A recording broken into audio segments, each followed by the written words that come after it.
Assalamualaikum warahmatullahi wabarakatuh.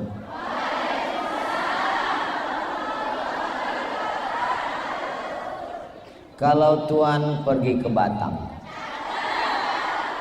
jangan lupa membeli ikan. Dari bunyi sambutan salam, sepertinya jamaah belum sarapan.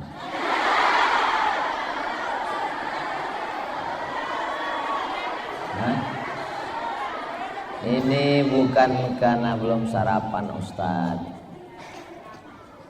Memang cantik burung balam, terbang ke Pulau Buru dari bunyi sambutan salam, karena jamaah terlalu haru.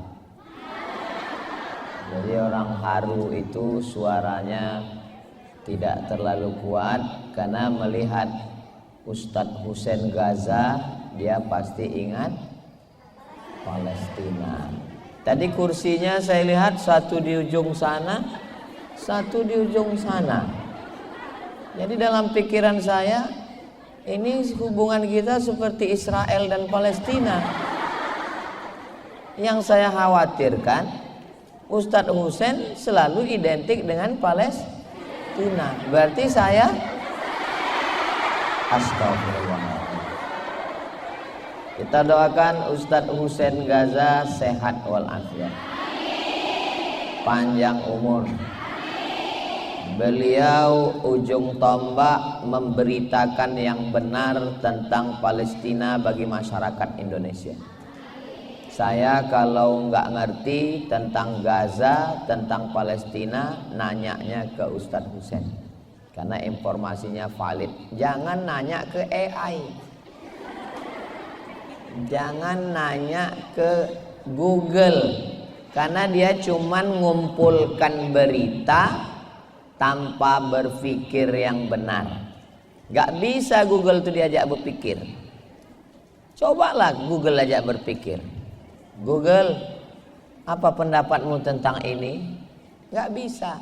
Makanya kawan berpikir itu adalah manusia yang punya hati, pikiran, dan rasa. Mudah-mudahan kita masih manusia. Sekarang sudah banyak manusia kehilangan kemanusiaannya. Sama-sama nunggu pesawat, sama-sama pesawat yang sama, sama-sama delay, sama-sama korban keterlambatan. Bukannya ngobrol bertukar pikiran, sibuk dengan handphonenya masing-masing. Pingsan, mati, ninggal, bukannya ditolong malah dipoto. Nama handphonenya smartphone. Handphonenya cerdas. Yang punya handphone, saya nggak ada ngomong begitu. Jadi ngaji itu adalah memanusiakan manusia.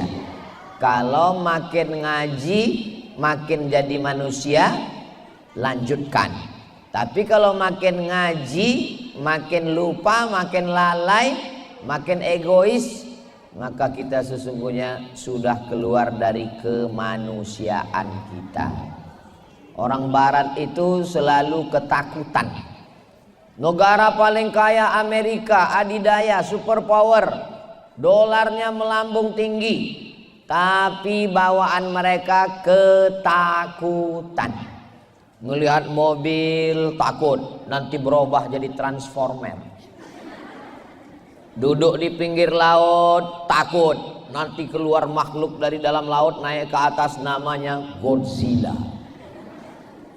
Malam-malam ngelihat langit takut, nanti keluar makhluk dari atas langit ngences, namanya alien. Dan yang paling mereka takutkan bukan transformer, bukan Godzilla, bukan alien. Yang mereka takutkan adalah Islam. Makanya namanya Islamophobia, ketakutan terhadap Islam. Makanya nama-nama seperti nama kami ini susah untuk masuk negara-negara yang takut sama Islam. Siapa nama? Abdul Somad. Usir. Meledak langsung. Siapa nama? Ustadz Hussein. Forbidden. Jangan kasih masuk. Makanya ibu kalau punya anak kasih namanya Alexander. Tapi di rumah Iskandar.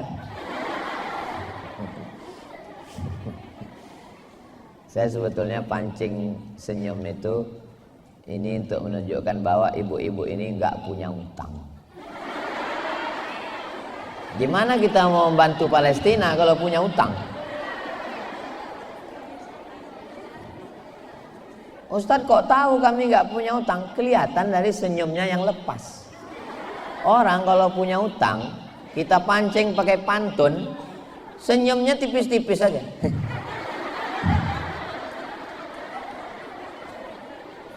Kalaupun ada yang senyumnya berat, itu bukan karena utang, tapi karena memikirkan Palestina. Mudah-mudahan yang punya utang lunas utang. Banyak juga.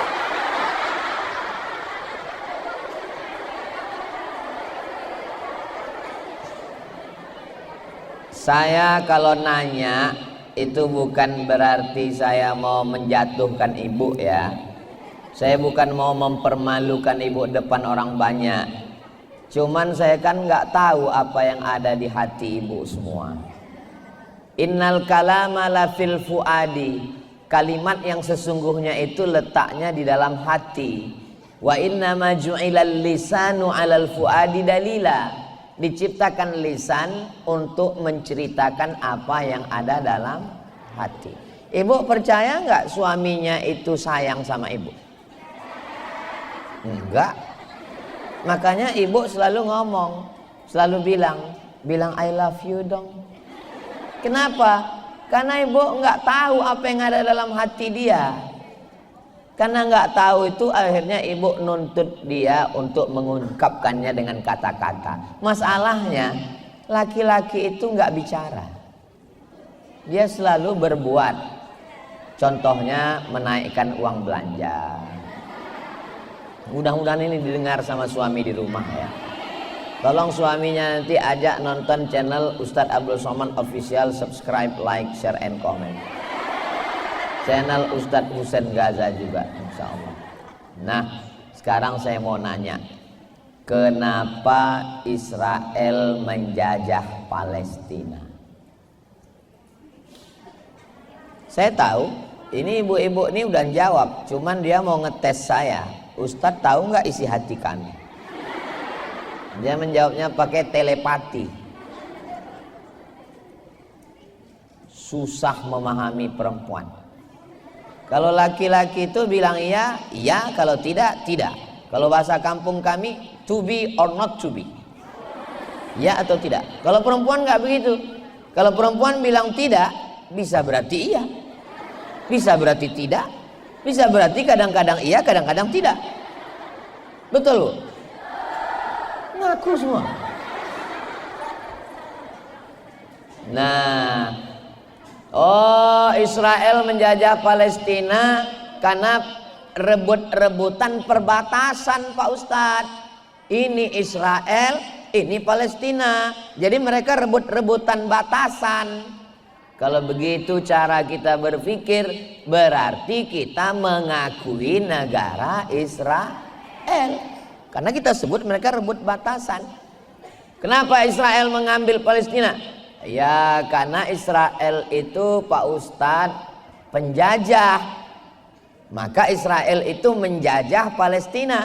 Kalau begitu sama berarti kita mengatakan Belanda menjajah, Jepang menjajah. Berarti ada negara Indonesia, ada negara Belanda. Itu secara nggak sengaja kita sudah mengatakan bahwa ada negara Israel. Coba kalau yang nanya anak kita, mama, kenapa Israel menjajah Palestina? Ya memang udah dari dulu begitu. Sebelum mama lahir, waktu mama kecil nonton TVRI, itu memang sudah, siapa namanya presiden Palestina yang selalu pakai sorban? Yasser Arafat. Yang tahu berarti udah tua. Anak-anak sekarang ditanya udah, saya tahu, saya pura-pura nanya aja. Masa profesor nggak tahu? Nah, ini keluar setannya kan? Ada 5 alasan mengapa ada penjajahan terhadap Israel. Kira-kira yang 5 ini bisa diingat? Belum saya sampaikan. Gimana mau diingat?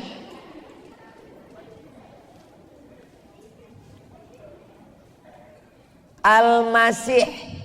Al-Masih diambil dari 3 huruf. Mim, sin, ha. Masaha. Masaha artinya mengusap. Orang Melayu menyebut menyapu. Kalau berwudu wajah dibasuh. Idza qumtum ila sholati faghsilu wujuhakum, basuh wajahnya. Wa aydiyakum ilal marafiq, basuh tanganmu sampai siku. Kepala dibasuh atau diusap? Diusap. Gak ada orang wudhu hidupkan keran. Kepala itu diusap, diambil air, diusap kepala.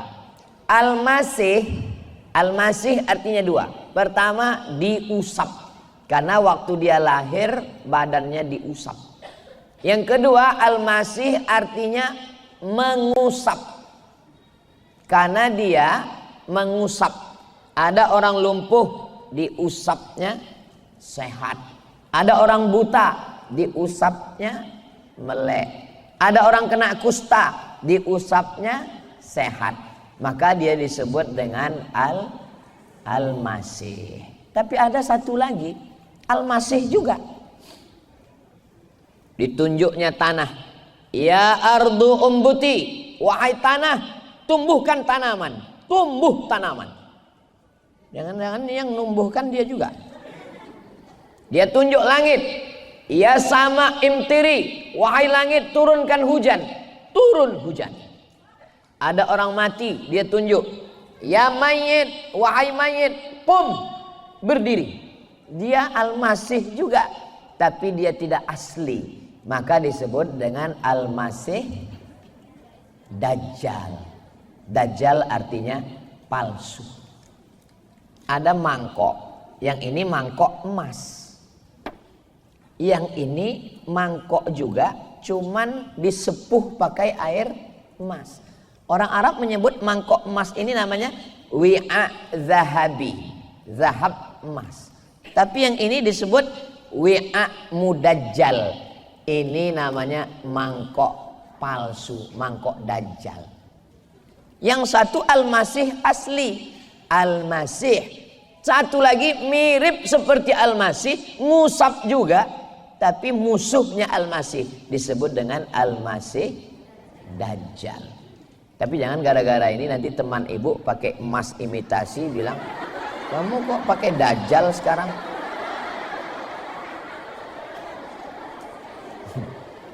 Makanya sebelum salam, Allahumma inni a'udzubika min azabi jahannam wa min azabil qabri wa min fitnatil mahya wal mamat wa min syarri fitnatil masihid dajjal. Malam Jumat baca surat Al-Kahfi biar supaya selamat bisa membedakan mana Al-Masih yang benar dan mana Al-Masih Dajjal. Nah, Israel sedang menanti kedatangan bahasa Ibraninya Mesiah. M-E-S-I-A-C-H, Mesiah. Bahasa Arabnya Masih. Mereka nunggu Al-Masih juga. Kita pun menunggu Al-Masih juga. Karena Nabi Isa sebelum hari kiamat nanti dah datang. Pertanyaannya, apa beda Al-Masih kita dengan Al-Masih Yahudi? Al-Masih kita original. Al-Masih dia KW. KW itu Dajjal. Tapi jangan gara-gara udah tahu makna Dajjal nanti ngomong, ini bajunya asli apa Dajjal nih?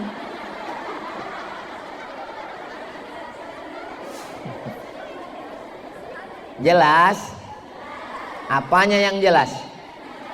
Bahwa kita menanti kedatangan Nabi Isa sebelum hari kiamat tiba, dan mereka pun menantikan kedatangan Mesias, dan Mesias yang dimaksud itu adalah Al-Masih Ad-Dajjal. Nah, gimana caranya supaya Al-Masih Ad-Dajjal itu turun, supaya dia datang, itu gimana caranya? Supaya dia datang, maka mesti melakukan 5 hal. Apa yang 5 itu? Jangan kemana-mana, kita lanjutkan setelah yang satu ini. Biasanya kami kalau di TV gitu. Yang pertama, supaya dia turun, supaya dia datang, maka semua Yahudi mesti kembali ke Palestina.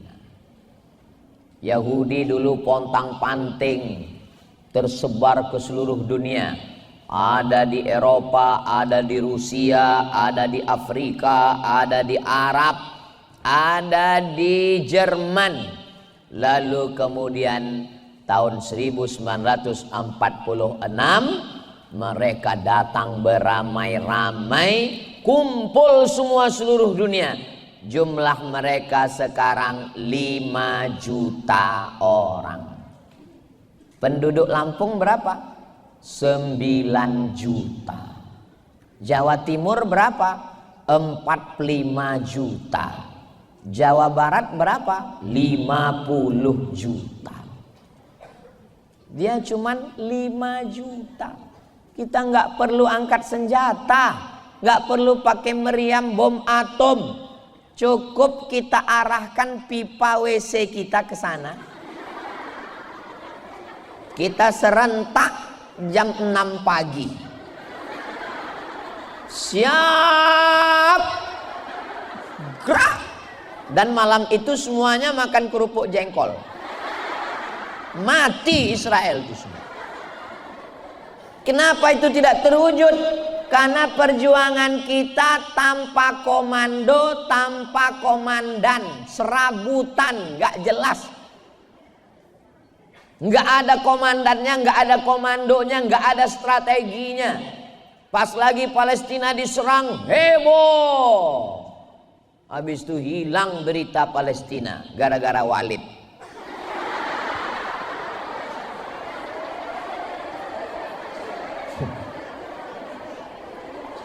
Yang saya omongin betul nggak? Coba kalau kita continue terus membela Palestina, bahwa mereka merebut Palestina bukan masalah perbatasan, bukan masalah penjajahan, karena mereka menunggu kedatangan Mesias Al-Masih Dajjal. Dan syaratnya Dajjal mau turun, kalian mesti ngumpul semua di Palestina. Jadi mereka membayangkan Dajjal itu sedang berada di atas lagi nunggu. Udah ngumpul belum? Ustadz Somad, Ustadz di ruang waiting room dulu ya. Kenapa panitia? Iya, soalnya orang Israel belum ngumpul. Berarti aku Dajjal dong. Jadi Dajjal itu sekarang lagi nongkrong-nongkrong, lagi ngopi, nunggu mereka ngumpul semua. Nanya, udah ngumpul belum? Kata Netanyahu, sebentar bro. Dan mereka akan berkumpul semua dari seluruh penjuru dunia. Yang nggak ngumpul ke sana, walaupun dia di Amerika, dia tetap support. Anak kita nonton film kartun, nonton. Begitu di akhir film kelihatan Warner Bros. Warner Bros punya siapa? Yahudi. Steven Spielberg, Yahudi. Menteri Luar Negeri Amerika dari dulu, Madeleine Albright, Yahudi.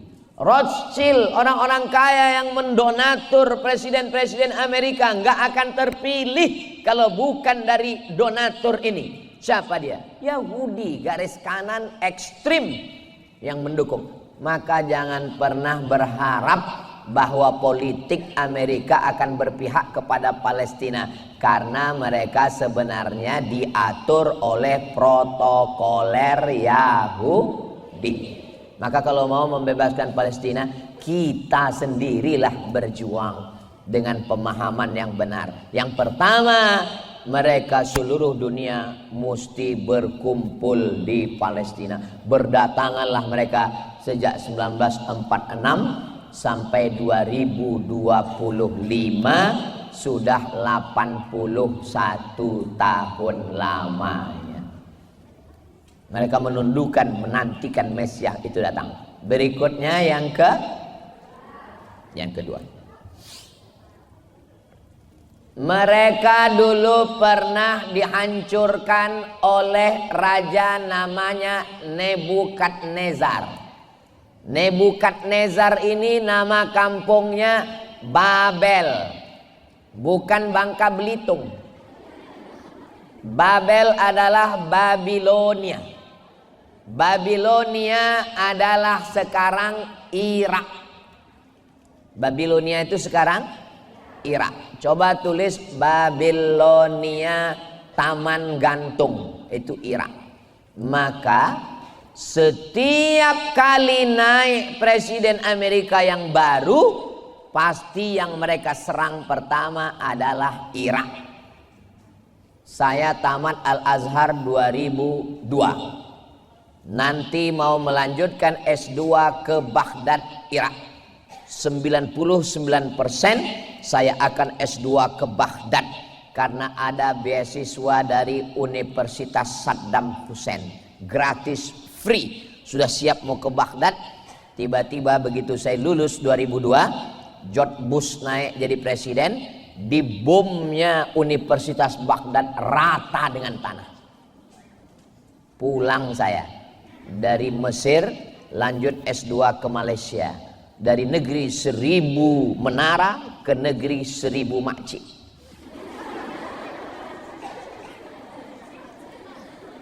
Nggak jadi saya ke Baghdad. Kami dulu gitu, Bu. Jadi kami kalau pas lagi musim haji, nongkrong di Masjidil Haram, itu nanya informasi S2. Kau S2 di mana? Aku S2 di India. Oh, gimana S2 di India? Biaya murah, daging murah, haji bisa tiap tahun, bisa kerja, dan ada kelebihan. Apa kelebihan di India? Bisa bahasa Arab, bisa bahasa Inggris, bisa bahasa Urdu. Kya hal hai tiki. Bagus, masuk nominasi. Ah, kalau gitu nanti aku India. Kau di mana? Aku sekarang lagi di Maroko. Maroko gimana? Maroko enak, ada saljunya. Kita bisa posting, update status. Untuk apa posting kalau duit nggak ada? Maroko nggak masuk nominasi. Walaupun akhirnya saya ke Maroko juga. Baghdad mantap. Baghdad gimana? Baghdad kita bisa haji tiap tahun sambil kerja naik bis. Dari Irak ke Saudi naik bis. Oh mantap. Biaya kuliahnya berapa? Gratis. Gua banget.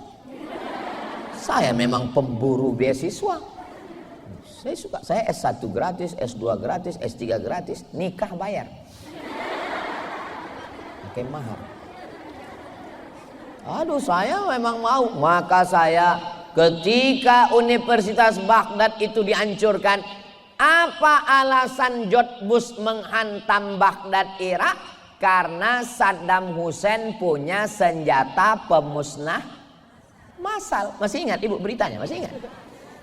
Amerika penjaga polisi dunia, maka Saddam Hussein mesti dimatikan, dihancurkan karena dia punya senjata pemusnah massal. Setelah patung Saddam Hussein dihancurkan dan Saddam Hussein digantung, pertanyaannya, mana senjata pemusnah massal? Enggak ada. Sekarang orang Baghdad yang dulu mencaci maki Saddam Hussein nangis, mampus kau. Ustaz jangan kasar gitu ngomongnya. Saya ngomong ke Amerika ini sekarang. Saudara yang dimuliakan Allah Subhanahu wa taala, maka mereka selalu menghantam Irak. Kenapa Irak selalu dihantam? Karena dendam kesumat Yahudi bahwa mereka sakit hati gara-gara Raja Irak dulu mengambil Palestina, namanya Nebukadnezar. Yahudi ini pendendam. Israel tidak mengirim pejabat tinggi ke Vatikan sekarang. Ikut beritanya. Kenapa mereka tidak mengirim pejabat tinggi ke Vatikan untuk menghadiri pemakaman Paus Fransiskus? Karena mereka sakit hati dengan Paus. Karena Paus tidak suka terhadap penjajahan di Palestina. Pun dendam. Dulu ada panglima tentara Yahudi, matanya buta sebelah. Namanya Jenderal Musa Dayan. Tulis di Google, Jenderal Musa Dayan. Dia minta, akhirnya Perdana Menteri Prancis minta kepada Presiden Mesir, nama presidennya Anwar Sadat. Pak Anwar Sadat itu mumi Fir'aun itu sedang kena bakteri virus. Tahu mumi? Makanya jangan suruh anak manggil mamanya Mumi.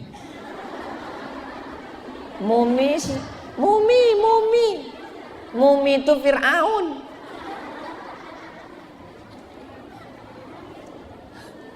Kata Perdana Menteri Prancis, De Gaulle namanya, kata dia, ini mumi yang ada di Kairo ini kena virus, nanti kulitnya akan busuk. Kata Anwar Sadat, terus piye mas? Ya udah, kami punya dokter yang bisa menyembuhkan. Akhirnya mumi yang ada di Kairo diterbangkan ke Paris, Prancis. Sampai di Paris, katanya mau diobati, bukan diobati. Ternyata di situ Musa Dayan sudah siap mau meninju muka Fir'aun. Begitu datang mumi ditinju. Kaulah dulu yang sudah mengusir nenek moyang kami dari Mesir, ditinjunya. Bukunya ada di rumah, saya simpan. Dalam bahasa Arab, saya beli di Kairo. Saya waktu membaca buku itu, betul-betul gila Yahudi ini. Padahal kejadian Fir'aun ngusir nenek moyang mereka kan 3000 tahun yang lalu. Sedendam-dendamnya orang kita, orang Indonesia, paling-paling kalau kelahi sama tetangga ngomong ke anaknya sebelum mati, kamu jangan nikah dengan anak dia sampai 7 turunan. Cuman 7 turunan kan? Kalau 1 turunan 100 tahun, 7 turunan cuman berapa? 700 tahun. Enggak Yahudi banget. Memang agak Yahudi juga. Tapi ini Musa Dayan 3000 tahun yang lalu nenek moyangnya diusir oleh Fir'aun dari Mesir. Mumi itu dia tinju. Saya waktu membaca buku, betul-betul gila Yahudi. Begitulah dendam kesumat mereka. Apalagi dendamnya kepada Sayyidina wa Maulana Muhammad sallallahu alaihi wasallam. Presiden pertama Yahudi Israel perempuan, namanya Golda Meir. Waktu dia pidato pelantikan, apa kata Golda Meir? Aku mencium bau nenek moyangku di kota Madinah. Karena di Madinah ada 4 Yahudi. Yahudi Bani Nadir, Yahudi Bani Quraizah, Yahudi Qainuqa, Yahudi Khaybar. Ingat baik-baik karena ini akan masuk dalam UAS, ujian akhir semester. Yahudi Nadir, Quraizah, Qainuqa, Khaybar. Pidato bersama Golda Meir. Aku mencium bau nenek moyangku di Madinah. Paham maksudnya? Kalau dia berkuasa, dia mau ngambil Madinah dan mau mengambil jasad Nabi Muhammad sallallahu alaihi wasallam. Begitulah jahatnya orang Yahudi, dendam kesumat. Pertama, kumpul semua Yahudi di Palestina. Sudah ngumpul belum? Sudah 5 juta orang. Yang kedua, hantam Irak. Maka siapapun presidennya, hantam Irak, hantam Irak, hantam Irak. Mereka ngantam Irak itu mau ngambil minyak Pak Ustadz. Betul. Mereka mengantam Irak itu karena Saddam Hussein adalah orang yang paling membela Islam. Betul. Tapi di atas itu semua, karena syarat menurut mereka Mesias Dajjal turun, syaratnya adalah hantam dulu Babilonia. Dan sekarang Irak hancur lebur. Kasihan saudara-saudara kita di Irak. Berikutnya yang saya ingat. Terus Ustadz ingat kok nanya, saya mau ngetes jamaah ini masih sadar atau enggak. Kalau jamaah itu masih sadar dia bilang 3. Tapi kalau enggak sadar, ya terserahlah Pak Ustadz, mau berapa pun. Yang penting Ustadz cepat selesai, kami mau dengar berita Palestina dari Ustadz Hussein. Ustadz Hussein udah nyampaikan? Udah. Berikutnya yang ketiga. Mesti ditanam satu pohon, namanya pohon gharqad. Saya naik bis dari Kairo sampai ke Bukit Saint Catherine, Jabal Musa. Kami naik ke atas jam 2 malam. Insya Allah nanti panjang umur sehat badan kita naik ke atas. Ongkos tanggung masing-masing. Habis itu turun lagi. Kami lanjutkan perjalanan sampai ke satu kota. Kotanya dikasih pagar di tengah. Oh, seperti ini. Yang ini Mesir, yang sana Israel. Palestina. Mohon maaf Bu. Kotanya dikasih, nama kotanya Rafah. Di perbatasan itulah saya melihat. Dan saya lihat ada tanaman hijau. Waktu saya tanya, itu pohon apa? Itulah pohon gharqad Pak Ustadz. Apa betul mereka itu nanam gharqad Ustadz Hussein? Nah, betul kata Ustadz Hussein. Kalau udah Ustadz Hussein bilang ini berarti ya. Kenapa mereka menanam gharqad? Karena nanti ketika terjadi peperangan, maka semua batu-batu pun akan berkata, ya abadallah, wahai hamba Allah, hadza Yahudi khalfi. Ini ada orang Yahudi Israel di belakangku. Faktulhu, bunuhlah dia. Batu pun akan bicara. Tapi ada satu pohon yang membela mereka. Pohon itu namanya pohon gharqad. Saya sudah tulis gharqad di Google kok nggak keluar Pak Ustadz. Coba tengok tulisannya, gharqad. Pakai ghain. Ghain, ra, qab, dal. Qaf, dal. Gharqad. Tapi handphone saya belum bisa tulis Arab Pak Ustadz. Berarti belum mu'alaf. Belum login. Nanti kita syahadatkan. Ada itu pengaturannya di situ. Tulis di situ gharqad. Habis itu coba ya, jangan-jangan handphone saya belum masuk Islam juga. Gharqad. Syajaratul gharqad. Ghain, ra, qaf, dal, enter. Aha. Kok lambat ya? Habis pula paket. Gharqad. Kalau bisa ditampilkan di sini, tampilkan Mas. Gharqad. 1400 tahun yang lalu Nabi sudah memberitahu. Saya semakin yakin bahwa Nabi Muhammad itu adalah Nabi yang diutus oleh Allah Subhanahu wa ta'ala. Seandainya yang dia katakan itu gharqad sekarang tidak ditanam orang Yahudi, mungkin kita akan berkata, mana itu yang kata Nabi syajaratul gharqad? Ternyata mereka memang menanamnya. Kalau terjadi nanti peperangan, kita datang. Dan ketika itu, kapan Palestina itu akan menang Pak Ustadz? Coba tengok bunyi kalimatnya. Batu berkata, ya abadallah, wahai hamba Allah, hadza Yahudi khalfi. Ini ada Israel di belakang saya.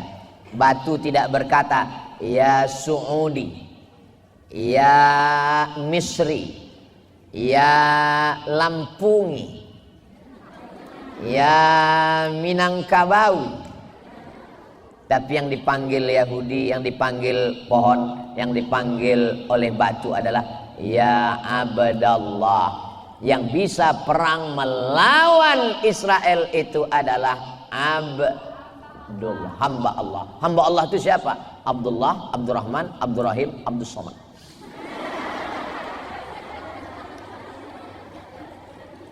Abdud dinar, hamba duit.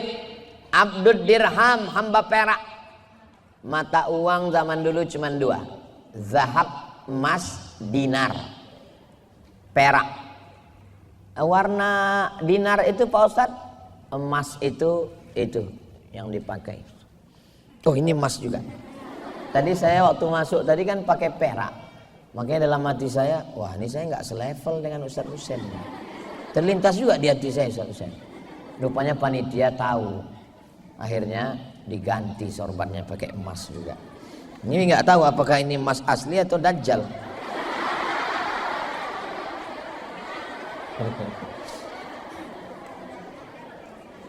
Kalau masih menjadi hamba harta, hamba kuasa, hamba tahta, hamba wanita, hamba Toyota, jangan pernah mimpi untuk membunuh Israel. Jadi kalau ada yang bertanya nanti, kenapa tidak ada satupun penguasa-penguasa yang mengerahkan tentara-tentaranya untuk menolong Palestina? Karena semua masih menjadi hamba harta, hamba kuasa, hamba wanita, hamba Amerika. Nanti ketika manusia sudah menjadi hamba Allah, tidak ada yang dia takuti, hanya Allah. Mungkin bukan di zaman ibu, tapi zaman anak ibu. Ibu mau anak ibu menjadi pembebas Palestina? Dari bunyinya sepertinya nggak mau. Iya Pak Ustadz, tapi saya kan bukan orang Arab. Yang membebaskan Palestina itu Arab. Yang membebaskan Palestina Salahuddin Al-Ayyubi. Salahuddin Al-Ayyubi orang Kurdi, Kurdistan, bukan orang Arab. Muhammad Al-Fatih yang membebaskan Konstantinopel, bukan orang Arab, orang Turki. Katanya Ustadz Somad orang Arab, Arab cemas, Arab maklum. Sampean orang Arab, aku itu orang Arab Pak Ustadz, Arab nandi, Arab lungo. La farqa bainal arabi wal ajam. Tidak ada beda antara yang Arab dengan bukan Arab. Wala farqa bainal abyadi wal aswad. Tidak ada beda antara yang kulit putih dengan kulit hitam. Kullukum min Adam. Semua kamu dari Adam. Wa Adam min turab. Dan Adam diciptakan dari tanah. Iya Pak Ustadz, tapi kita nggak punya tank. Kita nggak punya mobil perang. Tank, besi, baja besar, hanya dihancurkan pakai drone. Drone yang sebesar ini diletakkan alat canggih, hancur tank. Walaupun anak ibu nggak pergi ke sana, cuman main-main drone aja. Makanya kalau ada anak ibu hobi main drone, jangan-jangan dia yang membebaskan Palestina. Doakan dia, ya Allah, jadikan anakku ini pembebas Palestina. Kalau mendoakan itu jangan tanggung-tanggung. Ayah Muhammad Al-Fatih itu waktu dia pagi memandikan anaknya di tepi sungai, dia katakan, wahai anakku, engkau nanti yang akan membebaskan Konstantinopel. Begitu. Ini ibu-ibu sekarang pas lagi mandikan anak kecil, mudah-mudahan lulus PNS. Saya nggak mengatakan PNS itu hina. Saya PNS 11 tahun. Dari 2008 saya lulus sampai 2019. Habis itu keluar dari PNS, nggak pensiun. Tapi cita-cita itu ya jangan tanggung-tanggung. Doakan anak. Ustaz Somad doakan anak saya ya. Mau jadi apa? Rencana jadi lurah Pak Ustaz. Bagus. Tapi kalau bisa tawarannya tinggi dulu. Doanya jadi presiden. Paling enggak di bawah itu gubernur. Kalau lurah diturunkan dikit RW. RW pun bagus. Mana tahu ada istri RW, jangan tersinggung. Kunci dengar tausiah Ustaz Somad itu satu, jangan tersinggung. Ada beberapa jamaah tersinggung, pulang, meninggal.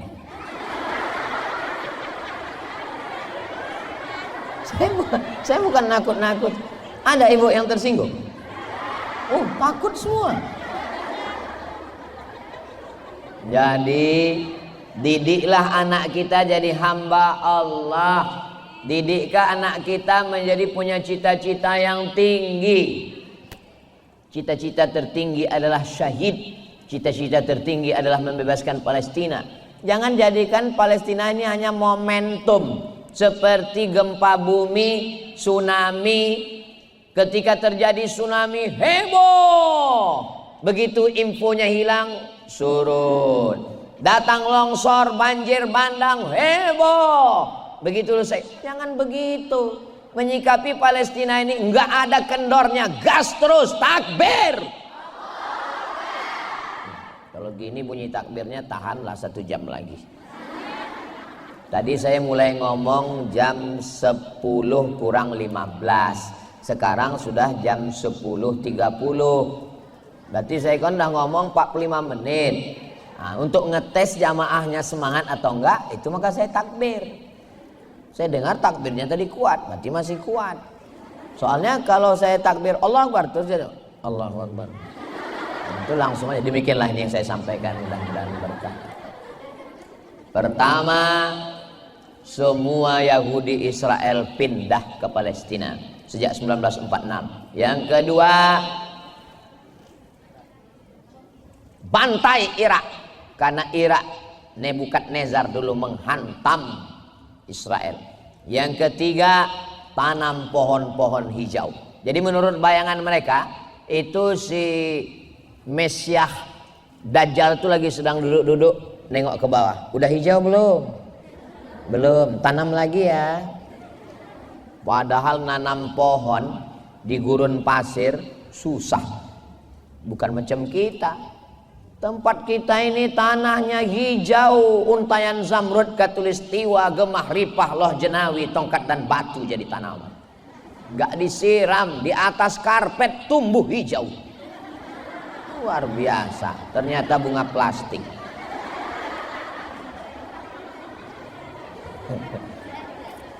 Berikutnya yang keempat. Yang keempat adalah bahwa itu darah bayi-bayi mesti membasahi tanah. Jangan heran kalau mereka membunuh anak kecil. Heran, kenapa mereka membunuh anak kecil?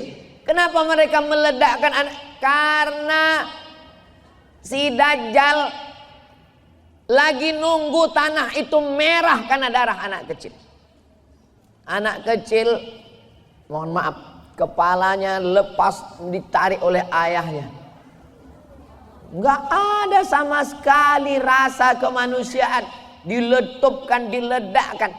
Orang yang enggak ngerti, bingung dia, kok begini? Tapi bagi ibu bapak yang paham, oh, kenapa mereka menghantam semua orang Islam hancur semua? Supaya tanah Palestina itu merah karena darah. Disitulah Al-Masihnya itu turun. Ini menunjukkan mereka ini penyembah setan. Mereka adalah haus darah. Mereka adalah penjahat internasional. Tapi yang berjuang membela Palestina, itulah yang dikatakan teror. Kenapa? Karena yang menguasai kantor berita dunia. Semua berita di dunia ini melewati kantor berita. Nama kantor beritanya Reuters. R-E-U-T-E-R-S. Reuters punya Yahudi. Kalau mau nulis Israel di Instagram, mesti angka 15R43L. Gak boleh nulis. Kenapa? Begitu kita tulis Israel, kita tulis Yahudi, langsung dia ban. Kalau kita posting tentang pembantaian Palestina, dia hilangkan videonya. Kenapa? Karena punya dia. Oh, jadi Instagram itu punya Yahudi. Ya, tapi Ustaz Somad punya Instagram. Ustaz Somad kok main Instagram? Itu cara saya menebarkan memakai alat dia untuk dulu mereka buat YouTube. Harapan mereka kalau YouTube ini tersebar, nanti umat Islam sibuk dengan film, nggak sholat. Ternyata YouTube kita manfaatkan pengajian-pengajian.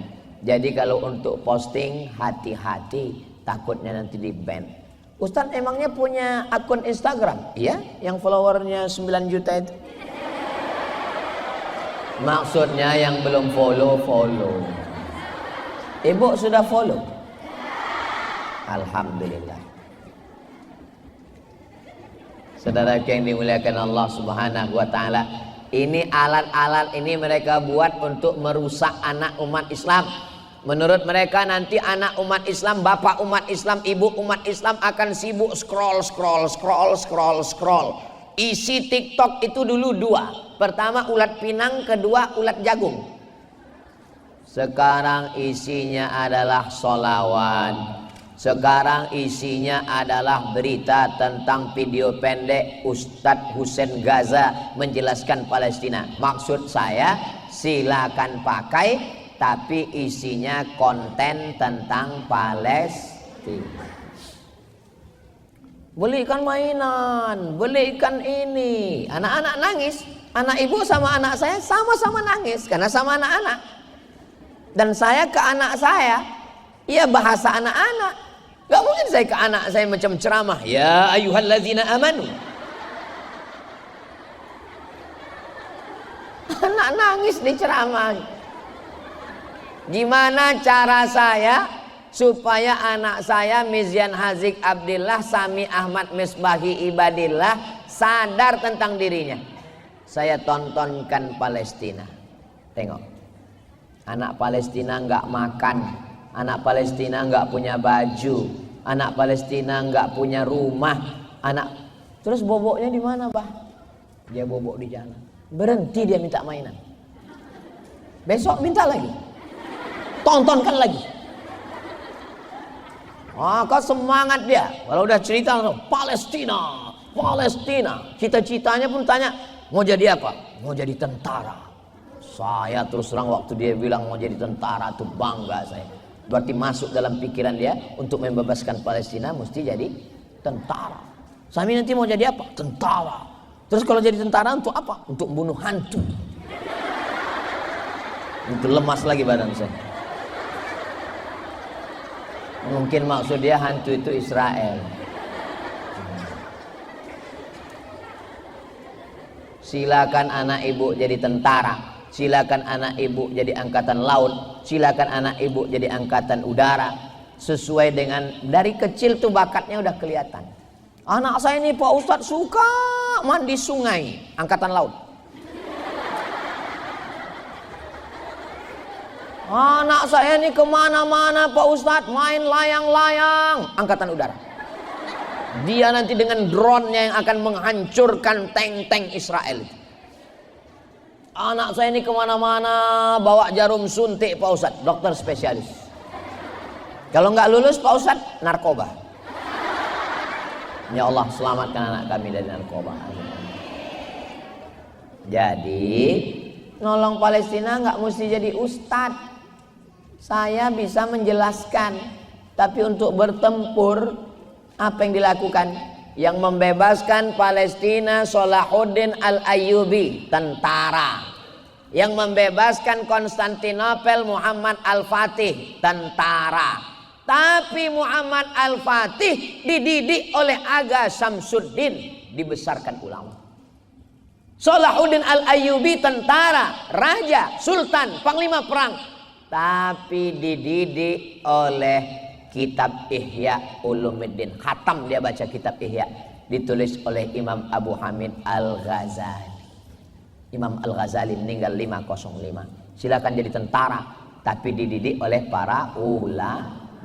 Sebelum dididik ulama, sebelum pondok pesantren, sebelum S1, S2, S3, S teler, S tendol, S doger, S Bandung, pendidikan yang pertama adalah pendidikan ibu. Saya tidak merasa menceramah ibu-ibu sekarang. Saya nggak merasa. Kalau ceramah nggak begini. Ini sedang ngobrol. Kalau ceramah itu, assalamualaikum. Ini sedang ngobrol. Saya dulu kalau pulang sholat Jumat dipanggil sama emak saya. Sini. Ya mak, apa kata khotib tadi? Saya ceritakan, khotib tadi ngomong begini.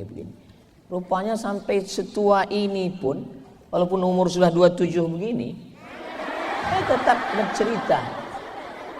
Umur ini kan bukan masalah angka. Umur ini masalah rasa. Saya duduk dengan Ustadz Husain, perasaan saya sebaya sama Ustadz Husain. Berapa umur Ustadz Husain? Ustadz Husain 36. Lebih tua lagi. Berikutnya yang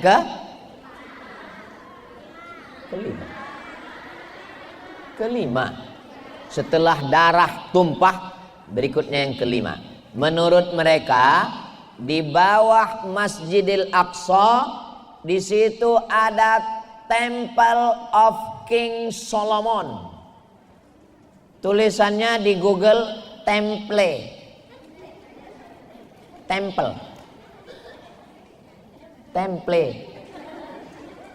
Kuil. Temple of King Solomon. Kata mereka, Raja Sulaiman menurut versi mereka punya kuil. Kuilnya ini mesti diangkat naik ke atas dan mereka sudah menyiapkan bangunannya. Tulis di situ Temple of King Solomon. Keluar pula tempe.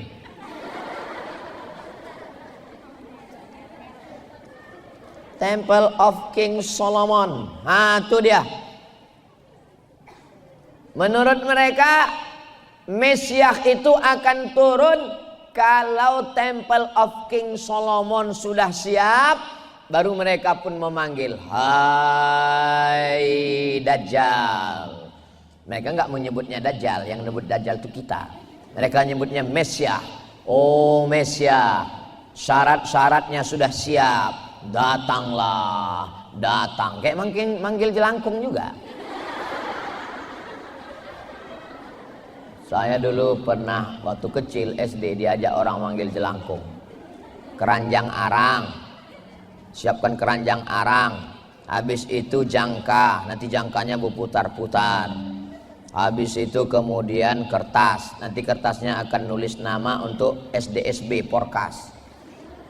Jelangkung jelangsek, kami panggil kau datang. Hai, sepi sunyi. Berharap nanti jangkanya berdiri akan nulis. Rupanya terkentut. Begitulah mereka memanggil, mempersiapkan alat-alatnya supaya Mesias Al-Masih Dajjal itu datang. Mereka begitu serius mereka untuk menyambut kedatangan Mesias. Kita serius? Kita lebih serius menghadapi Idul Fitri. Beli toples baru, gorden baru. Oh, ibu kok nggak puasa? Musafir. Ibu kok nggak puasa? Sakit lambung. Ibu kok nggak puasa? Mah akut. Ibu kok nggak puasa? Demam. Tapi pas giliran mau hari raya, siap semua. Hari raya bu, Islam. Mereka sangat siap menyambut Mesias. Maka datang seorang berkeluarga negaraan Prancis, namanya Roger Garaudi. Tulisannya Roger Garaudi. Kata dia, Israel membangun negaranya berdasarkan mitos. Dia membuat satu mitos, cerita bullshit, omong kosong, lalu dia buat negaranya. Akhirnya terwujud berdiri karena serius. Agama kita benar, tapi kita nggak serius. Agama dia mitos, tapi dia serius. Serius dia membuat negara ini. Akhirnya Roger Garaudi ditangkap, dimasukkan ke dalam penjara karena dia menulis kebenaran. Tapi dia sudah berani. Dia berani masuk Islam dan dia berani menulis. Itulah mengapa saya sampai hari ini tidak bisa keluar negeri. Karena ceramah-ceramah saya ternyata sebagiannya dipotong-potong, diterjemahkan orang, lalu kemudian dianggap sebagai anti Israel. Maka ibu pun hati-hati juga. Khawatirnya nanti ibu nggak bisa keluar rumah ke mall. Insya Allah kita di Indonesia aman damai, insya Allah, amin. Indonesia sampai hari ini tidak membuka hubungan diplomatik dengan Israel. Tidak ada kedutaan Israel di Jakarta, dan tidak akan sampai hari kiamat. Allah menjaga pemerintah Republik Indonesia ini, insya Allah. Tapi itu tergantung kekuatan ibu-ibu sekalian. Yang paling dikhawatirkan sekarang bukan bapak-bapak. Yang dikhawatirkan adalah grup WhatsApp gerakan mak-mak garis keras. Kalau ada orang mau jual mobil, mau jual keramik, mau jual pedang, mau jual pisau, mau jual apapun, sales-salesnya, mau jual rumah, yang dicari itu bapak-bapak apa ibu-ibu? Ibu-ibu. Kenapa? Karena yang megang duit ibu-ibu. Yang berkuasa di rumah bapak-bapak apa ibu-ibu? Tuh ngaku semua. Suaminya itu kan iya aja. Papa, ayo kita tolong Palestina. Iya, Bu. Ustadz Somad, ya, saya selalu disindir suami saya, Pak Ustadz. Katanya dia suami takut istri. Apa hukumnya kalau suami itu takut istri, Pak Ustadz? Suami yang takut istri itu nanti kalau dia mati di akhirat, dia tidak kena azab kubur. Karena pas mau diazab, kata malaikat, yang ini nggak usah diazab karena udah terlalu azab di dunia.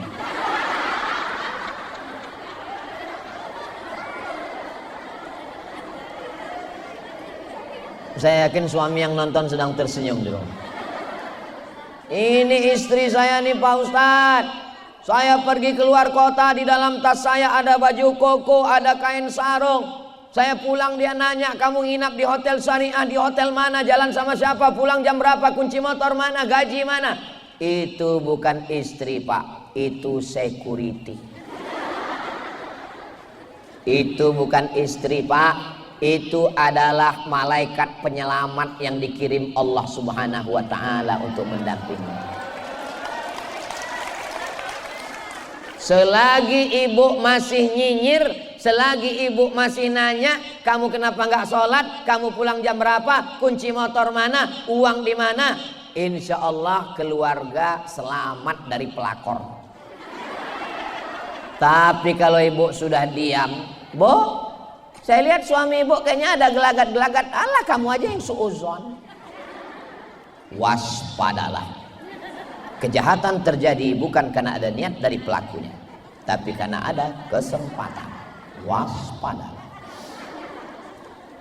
Pulang dari sini, suami ibu akan bertanya dan berkata di depan pintu, "Oh my angel, kau adalah malaikat-malaikat." Istri yang baik, suami jadi baik. Istri baik, anak jadi baik. Istri baik, mantu jadi baik. Semua yang berperan di dalam rumah tangga adalah seorang perempuan. Saya menjadi baik karena ibu saya baik. Saya dulu pulang ke rumah, kalau bawa mainan mobil-mobilan, mau tidur di rumah mobilnya naik ke atas bantal. Dapat di mana? Ini kan bukan yang kita beli, iya, dapat di jalan. Pulangkan ke jalan. Nggak boleh bawa barang haram ke rumah. Sampai saya jadi ustadz, mak saya meninggal tanggal 18 Maret 2019, 11 Rajab. Kau hati-hati. Aku nih ustadz mak, setannya ustadz juga. Aku nih dari Mesir mak, setannya lulusan Mesir Fir'aun. Ibu tidak pernah melihat anaknya sebagai ustadz. Ibu saya selalu membanggakan ustadz dia. Dia puasa bulan Rajab. Saya bilang, Mak, bulan Rajab itu puasanya pilihan. Kalau mau full boleh. Dalilnya bahwa bulan Rajab itu bulan haram, bulan mulia. Tapi dia udah tua, dia puasa terus. Saya bilang, Mak mesti makan sehat. Menurut ustadz saya.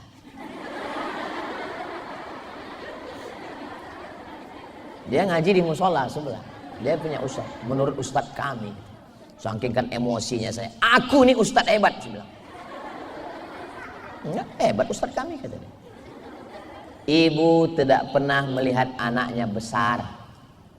Makanya kalian anak-anak, ibu-ibu juga, jangan pernah ajari ibumu bicara. Jangan tunjukkan kepandaianmu bicara di depan ibu, karena kau pandai bicara karena ibu. Sakit hati dia. Maka belajar dari itu, saya nggak pernah menceramahi ibu saya, nggak pernah. Sampai akhirnya suatu malam, saya sedang jadwal di Madura, meninggal malam Senin habis makan sahur, sedang puasa hari Senin. Habis itu saya tanya makcik saya yang menjaga di rumah, di mana malam itu? Seperti biasa, dia bangun jam 2, dia sholat tahajud, dia berzikir berdoa, habis itu dia makan sahur, menunggu azan subuh, ditontonnya video YouTube. Video siapa? Video kau. Kalau saya di rumah, dia nggak pernah nonton video saya. Dia nggak pernah nganggap saya ustadz. Dia nggak pernah muji saya. Dia nggak pernah mengatakan saya hebat. Malam itu barulah saya sadar, rupanya berdetik-detik menjelang kematiannya dia sedang menonton video saya. Jadi dia nonton saya? Iya. Saya bawa dia ceramah pengajian, saya mau menunjukkan ke dia bahwa saya hebat, biar saya diakuinya sebagai ustadz. Saya bawa ke ceramah paling ramai tabligh akbar, ramai. Setelah pulang saya berharap dia akan muji saya. Begitu pulang, apa kata dia? Kau nggak punya jin kan? Kenapa mak ngomong begitu? Ada sebagian manusia ini supaya orang mau mendengar dia, lalu dia menjadi budak jin. Aku nggak mau kau jadi budak setan. Begitulah ibu mendidik saya. Saya kuliah S1 Al-Azhar, S2 ke Maroko, S3 ke Sudan. Waktu saya daftar ke Sudan umur dia sudah 70. Saya mau nakut-nakuti dia. Mak, nanti kalau aku ke Sudan, mak tinggal di rumah ini sendiri. Aku 2 tahun di Sudan gak pulang-pulang.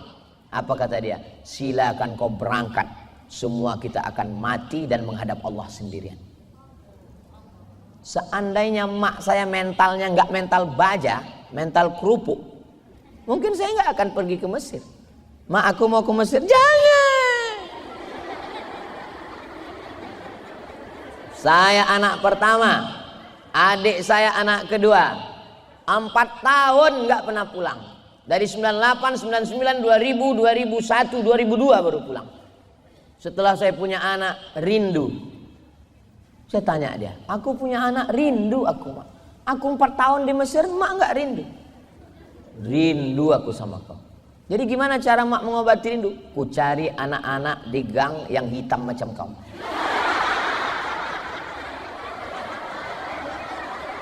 Ku bawa ke rumah, ku kasih makan, ku belikan baju, ku kasih duit, ku usap kepalanya untuk mengobati rinduku ke kau.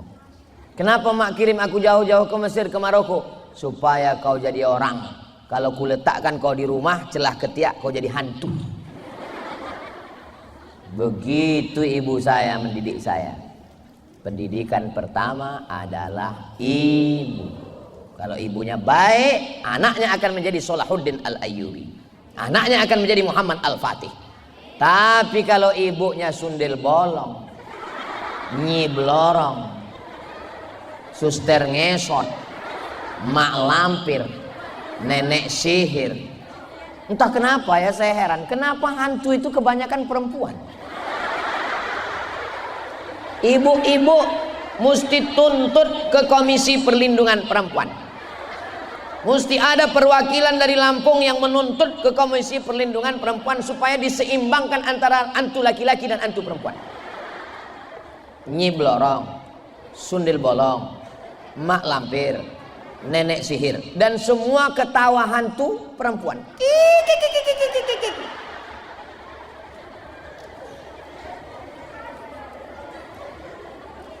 Tapi yang di sini ini adalah ibu yang baik-baik semua.